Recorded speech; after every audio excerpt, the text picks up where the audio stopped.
Hello दोस्तों, आप सभी लोग कैसे हैं? उम्मीद है कि आप सभी लोग बहुत अच्छे होंगे। आज मैं अपने बुक का व्लॉग बनाने जा रहा हूं जिसका नाम है आसमान में उड़ना है।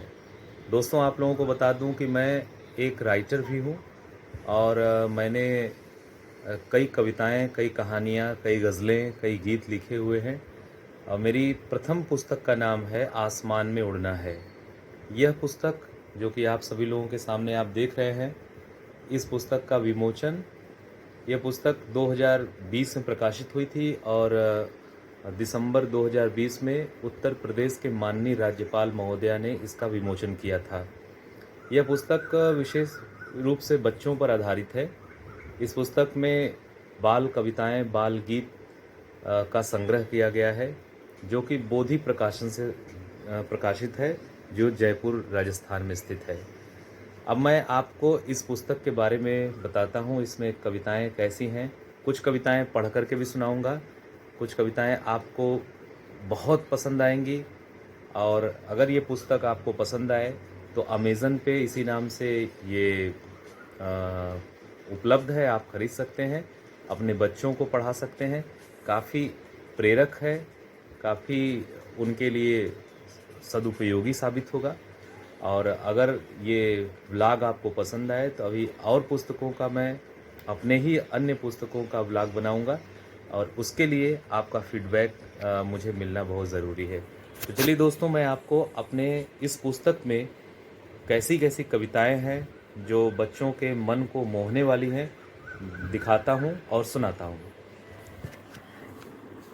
पुस्तक का नाम है आसमान में उड़ना है। राइटर श्रवण कुमार सेठ यानी मैं।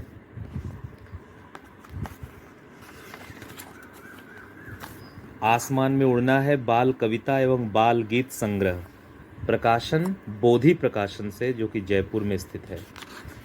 दोस्तों, यह पुस्तक मेरे दोनों बच्चों की प्रेरणा से प्रकाशित हुई है। मैं बाल कविताएं लिखना भी शुरू किया था तो अपने बच्चों के कहने पर, उनके डिमांड पर। और ये आप देख सकते हैं मेरे दोनों बच्चों की तस्वीर छपी हुई है। इस पुस्तक को मैंने अपने बच्चों को समर्पित किया है और उनको भेंट किया है और अपनी पिता और स्वर्गीय माता जी, जो कि जिनका नाम श्रीमती उर्मिला देवी है, उनको सादर समर्पित किया है। इस पुस्तक की पहली रचना जो मैंने अपनी माँ को निवेदित किया है वह है, हे माँ अपनी रचना की रचना को स्वीकार करो। अपनी रचना यानी मैं। हे माँ अपनी रचना की रचना को स्वीकार करो, ममता का सागर लहराकर मेरी नैया पार करो। इस पुस्तक के अनुक्रम को आप देख रहे हैं। पहली कविता का नाम है चिड़िया रानी, दूसरी कविता का नाम है जादू झटपट करती मेरी नन्ही सी चिड़ैया, हम किसी से कम नहीं, होगा नया प्रभात मेरी जादुई शक्ति, मैं सुंदर सी गुड़िया चाचू, बिल्ली जी का व्रत, हवा चली कलकत्ते से, जुम्मन चाचा के बागों के आम, बाल प्रहरी हिंद के तिल चट्टा, गुब्बारे की कथा, काले मेघ वो गगन पर छाए, जंगल में मेला, चूहों की ताई, भारत का रखवाला। इस तरह से इसमें कई कविताएं हैं, हिंदी स्वर्गान है इत्यादि। इस कविता का जो प्रस्तावना है वो भारत के जाने माने साहित्यकार यस मालवीय जी ने लिखा है। उन्होंने इसको शीर्षक दिया है, बच्चों को उड़ान की प्रेरणा देता एक रचना संसार। बहुत बहुत धन्यवाद यस मालवीय सर।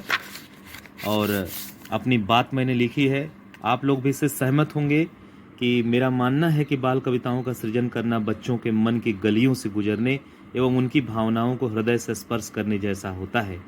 कविता सिर्फ तुकबंदी नहीं होती, उसमें बिंब होते हैं, भाव होते हैं, उसमें कहन का कमाल होता है या उसमें देखने का एक अलग नज़रिया होता है।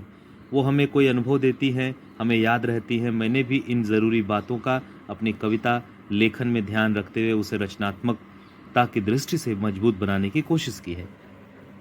अब आइए दोस्तों, अब अंदर चलते हैं। इस किताब की, मेरे इस पुस्तक की सबसे पहली रचना का नाम है चिड़िया रानी। ये चिड़िया रानी कविता मैंने अपनी बड़ी बेटी ऐश्वर्या सेठ के डिमांड पे लिखी थी। उन्होंने मुझसे फर्स्ट ऑफ ऑल पूछा कि पापा कोई कविता सुनाइए, मुझे कविता लिखना नहीं आता था। लेकिन अपने बच्चे के लिए आदमी सोचने पे मजबूर हो जाता है कि मैं क्या करूँ, बच्चा तो मेरा कह दिया है। तो मैंने उसी दिन सोचा और पहली रचना की। उस रचना का नाम था चिड़िया रानी। उसके बाद बाल रचना सृजन संसार का सिलसिला चल गया और जो अनवरत जारी है, आज निरंतर मैं सृजन कर रहा हूँ। तो पहली कविता है, चिड़िया रानी किस दुनिया से आती हो, मुझको तुम अच्छी लगती हो, कितना सुंदर गाती हो। चिड़िया रानी ये रंग बिरंगे पंख तुम्हारे लगते कितने प्यारे हैं, मन में खुशियाँ भर देते हैं, जीने के सहारे हैं। चींची चूं चूं करके घर से बाहर मुझे बुला लेना और खेलना साथ मेरे आँखों में स्वप्न सजा देना। चिड़िया रानी मुझको भी सिखला दो उड़ना, भर लूँ गगन भुजाओं में और बिखेरूं सुगंध अपनी उड़कर सभी दिशाओं में। तो दोस्तों, इस तरह से बहुत से प्यारी प्यारी कविताएं इसमें भरी हुई हैं, संकलित हैं, जो बच्चों को बहुत ही प्रिय हैं और बहुत ही लोकप्रिय पुस्तक है बच्चों में मेरी ये। दूसरी कविता है, जादू झटपट करती, लेकर चाँद सितारे आई देखो रात सुहानी, बुला रही है अपने पास मुझको मेरी नानी। रोज रात को मीठी मीठी लोरी मुझे सुनाए, खो जाते हम सपनों में जब गीत मधुर वो गाए। चूहे बिल्ली भालू बंदर हाथी राजा रानी, नानी मेरी रोज सुनाती मुझको नई कहानी। सो जाती हूँ जब वो मेरे पीठ पे थप थप करती, नींद बुलाती और अनोखा जादू झटपट करती।